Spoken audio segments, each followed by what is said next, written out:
Hey there, I'm John Sterling. Welcome to Noob School. This is where you learn a lot about how to get started, putting your best foot forward in sales, and I'm bringing in folks that have already done it. Today, I've got Michael Pace. Michael is one of the all-time greats I've worked with. Michael started with me just out of Wofford College. He was a star baseball player.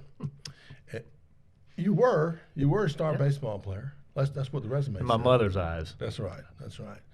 And I'll never forget, Michael was he was a assistant baseball coach at Wofford when I interviewed him. So he'd already graduated, and he was working as a coach, working his way up the ranks, I guess.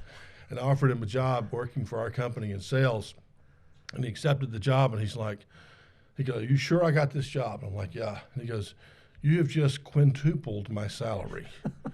So I'm glad you joined us, Michael. Thank you, John. I'm very glad I did as well.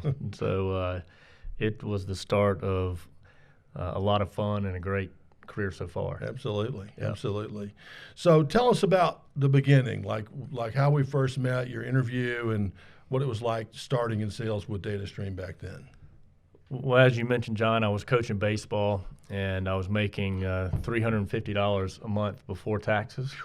And I realized, although I grew up with a coach and a teacher, respect him tremendously, I just said I need to get out. The ends weren't meeting like I thought I wanted them to. Yeah. And so we interviewed. I was at a bachelor party, met Dustin Caudill. He said he was working with you. I said, well, I know the Sterlings. Don't know John, but I'm going to go try to get an interview. Yeah. So I got the interview.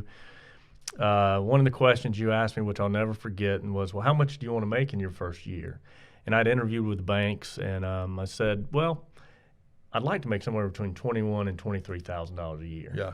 And you looked me dead in the eyes. He goes, if that's all you make, I'll fire you. Yeah. And I was like, this is the place for me. Yeah. Well, that's a good, we talk about this in the book a little bit, but it's a good point. Michael was a great baseball player and had a good education, but at that moment he met me, he'd not talked to a lot of potential job hiring folks. So he talked to some banks, but he didn't know what was out there. So our opportunity, he matched up perfectly with us, and we were happy to give him the big raise. Now that was a while back. That was a few years ago. Tell us about what you're doing now, what you've evolved into. Because I know, well, back up a little bit. I know when you were with us, you went through inside sales management, and then we had an opportunity to open up an office in Mexico, and we had nobody down there. We just thought we ought to be in Mexico and have a presence. And I said, Michael, we'd like you to go. Mm-hmm. Open out. How old were you then? I was 24 when we started talking about it. I was 25 when we moved. Yeah. I was. So he's like, why me? Why me, John? And I'm like, because you can speak Spanish. I saw it on your resume. I'll never forget. It said minor Spanish. No, it was a major. I had double major. Business econ and Spanish, and I was not fluent. Yeah, well, that's what you said. You said it doesn't, just because you majored in Spanish doesn't mean you can speak it. That's right. And I said, well, you're close. You're closest. It was an opportunity of a lifetime. No idea what in the world to do. So I turned to an uncle, and because you had said bring together a business plan. Yeah. So I turned to my uncle who had done some international business. Said, will you send me whatever your company has? Yeah. And about relocation packages and everything. Yeah. So I pulled it all together, gave it to you. You met with Larry and said, all right, y'all go do it. And so I had to go home and tell my wife she was quitting her job. Oh, my God. And on my first wedding anniversary, I was on the way to Mexico, and Devin was back at home packing up our house, selling our 2 cars, and moving. I'm glad it worked out, because, that could have been a disaster. That could have been a disaster. But being away for your first year of marriage really makes you work things out. You can't turn to others. But so there were a lot of good lessons learned. learned. Run to your sister's house. Yeah. Well, that's good, man. That's good. And then since then, you had a great career in growing Latin America for our company, for DataStream, including an acquisition down in Buenos Aires in Argentina, the wonderful Carlos Bellotti. Yeah. Bellotti. Mm-hmm. That was great. We love Carlos. He's after he sold his company and worked for us for a while, he went on to work in the IT part of the government, didn't he? Mm-hmm. He was one of the IT directors appointed by the president of Argentina for a period of time. That's pretty cool. Yeah. So Michael did all that for us: international, inside sales, outside sales, management. And then since then, I know you stayed with the company for a while. At one time, Michael had 40 salespeople working for him with no managers, which I'm not sure that's recommended, but I think we were trying to save money. We're propping it up to sell is what was And happening. were we? Yeah. I forgot about that. But tell us about where you are now and kind of how you got there and what that organization looks like. Right. When Infor acquired DataStream, I'd been at DataStream at the time about 14 years, which is unusual in the software world. And then so I remained for the next 6. And what they realized was that DataStream had a great inside sales model. Yeah. And they had thousands and thousands of customers that they could sell a lot of software to over the phone. Right. And so we started building out a larger inside sales organization supporting all the solutions that they had globally. And when I had left there 6 years later, the team was about 200 employees total. Wow. Worldwide. Yeah. And then I followed one of the senior vice presidents to Pitney Bowes and to build out their inside sales team, demand generation team. And then have done the same thing. The CEO that was of Infor is now the CEO at Avanti, where I am, and so I'm responsible for all demand gen sales development teams globally. Yeah. So, I mean, for the listeners out there, this is what I'm talking about. I mean, any of you would look at Michael Pace right now and say, gosh, I want to be like him, right? I would like to just jump right to that spot. Well, it's possible to get there, but you don't get there immediately, but you have to make some good decisions, including getting in the right job, taking the opportunity when it presents itself, like moving to Mexico when you can't speak the language. I mean, there's some things that you have to do along the way, but the book will tell you if he'd have gone to work for let's just say the wrong company. Let's say if Michael would have gone to work for a bank, he'd probably be a good banker right now, but he wouldn't be running global sales for some billion-dollar company like he's been doing consistently over the past probably 10 years. He's had that job. So that's part of the reason we're doing this podcast. So Michael, this is perfect. It leads me to a very important question. The Colby is one of the things we talk about, the Colby scores. I think all the salespeople, it drove them crazy. I was so nuts about these Colby scores. But in the book, Colby.com, just a simple test you can take online that will show you, from our perspective, where you line up best in the sales world. Michael's numbers lined him up best, believe it or not, to be a sales manager. Okay, the weird thing about that is, of course, he's become a great sales manager, far better than I ever was. He's perfectly suited to be a manager. He struggled in straight sales, and I don't mean like he was terrible, but he was not the very best salesperson. Would you agree with me on that? Well, for the first 6 months, but then after my first full 12 months, I was number one on the board, John. You were. Yeah. Well, it does not fit my narrative. No. I love sales, but I like coaching people. Yeah. And what Like I a learned, baseball coach, kind of. what I learned was that I can be a coach, just doing it in a different fashion Yeah. than on the field, Yeah. so to speak. Yeah. Yeah. Okay. But the Colby is important. Just back to your point, Yeah. is what I've learned is hire people better than you, right? And hiring is one of the most important things that you can do in terms of getting the right people on board. And by using the Colby, you're really able to narrow that down. I mean, this was happening before I got there, obviously, but we refined it over a period of time with more and more people coming into the organization. So I think that and or other type of tool to limit your mistakes is huge. Yeah, and I would agree with you. I'm sure you've used multiple tools.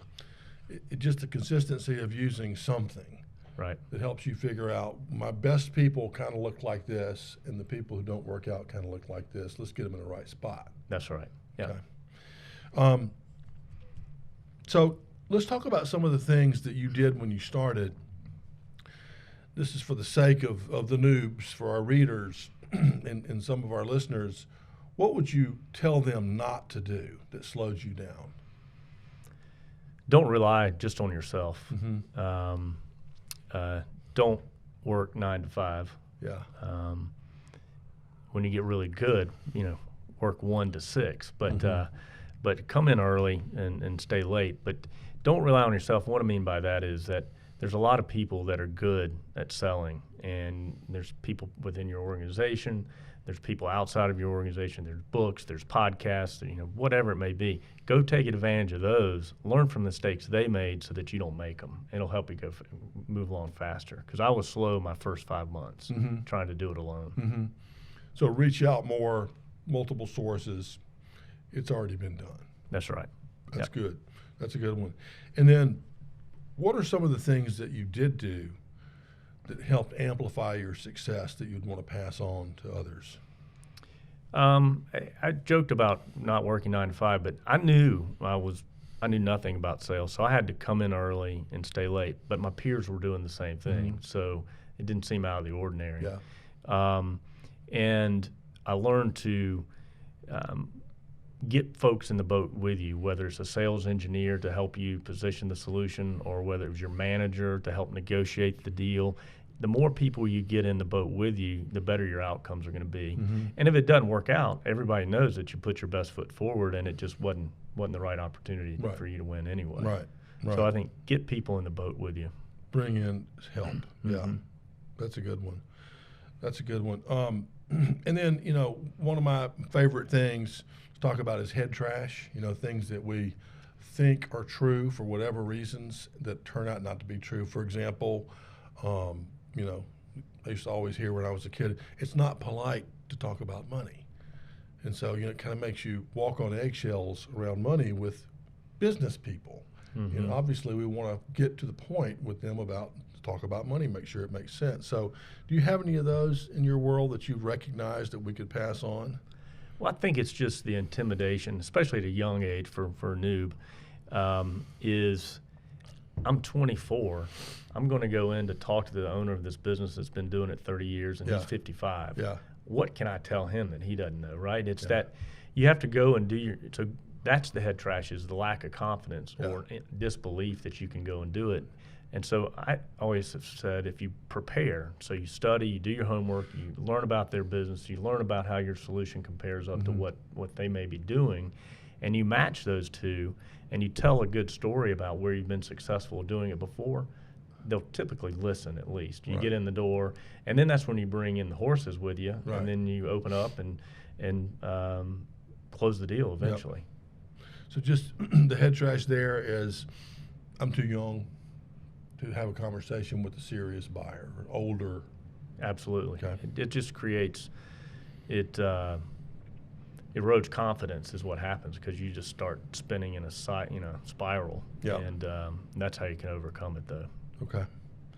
So big finish here. What's the best piece of advice you'd want to pass on? To a noob would to be a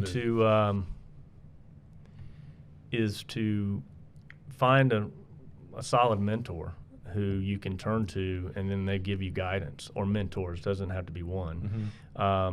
In the world of business, number one. In the world of sales, specifically within business. And if you can do those two things and learn both sides, and they can help you avoid some mistakes, you'll be more successful long term and more quickly, I think. Get a mentor. That's good. That's good. And lastly, what's your favorite word in the English language? Compete. I would say compete. Okay. So if you go in thinking competition and wanting to win, within ethical measures, you'll do what you can to be successful. And if you do what you can to be successful, or you give it your best, your outcomes will be better, most likely. Good. Compete. I love it. I love it. Well, thanks for being on the show. It's been exciting. I thank you for making me a part of this. It's exciting. Look forward to seeing some of the other ones that will be coming down the road, especially Mimi. Yeah, she'll be here soon. Watch out for her. So thanks to all the listeners for tuning in. Episode 1, Noob School. Hope you enjoyed it, and we'll see you soon.